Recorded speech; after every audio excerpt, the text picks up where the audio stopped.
right, lots of people making New Year's resolutions, and losing weight may be the most common one. But now experts are saying that's probably not the best idea if you want to actually shed pounds in the new year. It can actually have the opposite effect. More on this with Dr. Campbell. He's a practicing cardiologist and an assistant professor of medicine at the University of North Carolina. Good morning to you, sir. Thank you for being with us.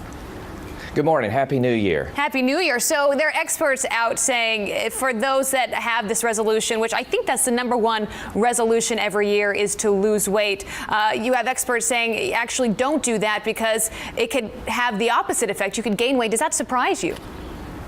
You know, it doesn't, because when we make a resolution to lose X number of pounds, we put an enormous amount of pressure on ourselves, and it's not always easy to lose those pounds. I would suggest making resolutions to make healthy lifestyle changes, simple things, and the weight loss usually follows right behind those nice changes that you can make. Because normally when you set a goal for yourself, there's a start date and there's an end date, and that seems to be the problem. Is it's not about changing your lifestyle in a way that lasts forever. Exactly, because it's easy to say, well, I'm going to work out all of January 5 days a week, and then you find that life gets in the way, and then you feel like a failure and you put too much pressure on yourself. Whereas if you do simple things like let's take a walk after a meal every night, or let's add 1 vegetable to our plate for 6 meals each week, those are the types of things that can really impact weight loss. So what are some realistic goals? What advice do you have for people who are saying, you know what, that is something that I want to focus on in year 2016. I want to shed a few pounds. I want to be healthier. What is your advice realistically for some things that they can do? Don't focus on a number. Don't focus on the weight. Rather, look at surrogate markers. How do your clothes fit? How do you feel? Do you have more energy? Are you able to perform better at work? Those are the kind of things that can give you that positive feedback that makes you want to go back to the gym. Remember, gyms are going to be packed today and tomorrow, and by February 1st, it'll be tumbleweeds blowing through the gym again. So we've just finished, sadly, some of my favorite holidays where a lot of people are out having a few extra drinks. What is your advice on alcohol? Because obviously there is a large sugar content in alcoholic beverages. If you're trying to lose that weight, what do you recommend in terms of drinking?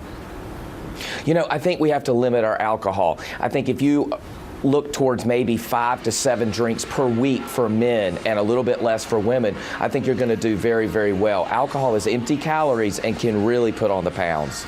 And in terms of exercise, what is your advice there? If you're not someone that enjoys it, but you really want to start getting into it this year, how do you start? I think the best thing to do is set realistic goals. You don't have to go to the gym 6 days a week. Start by moving, getting off the couch, taking a walk. Find a buddy who will hold you accountable and you can hold them accountable, and go to the gym together. Start by, 20 minutes of walking on a treadmill 3 days a week, and then you may find that you love it and you're there 5 to 6 days a week. It really is all about making it fun. That's absolutely right. So people that are watching, give all of us 3 goals that we can do this year if we are really wanting to just have a healthier lifestyle. And as part of that, maybe losing some weight along the way. What are the 3 things that we should focus on? I think moving, getting off the couch, doing something physical every day, no matter how small it is. Secondly, eat healthy. Try to add vegetables to your plate, whole fishes, things of that sort. Avoid carbohydrates to excess. Those are important things. And the last thing I would say is smile. Enjoy life, enjoy your family, even when times are tough. And that's, I think, the #1 thing we can all do. That's some great advice. Don't put too much pressure on yourself. Enjoy life a little bit. Dr. Campbell, thank you for being with us, and a Happy New Year to you.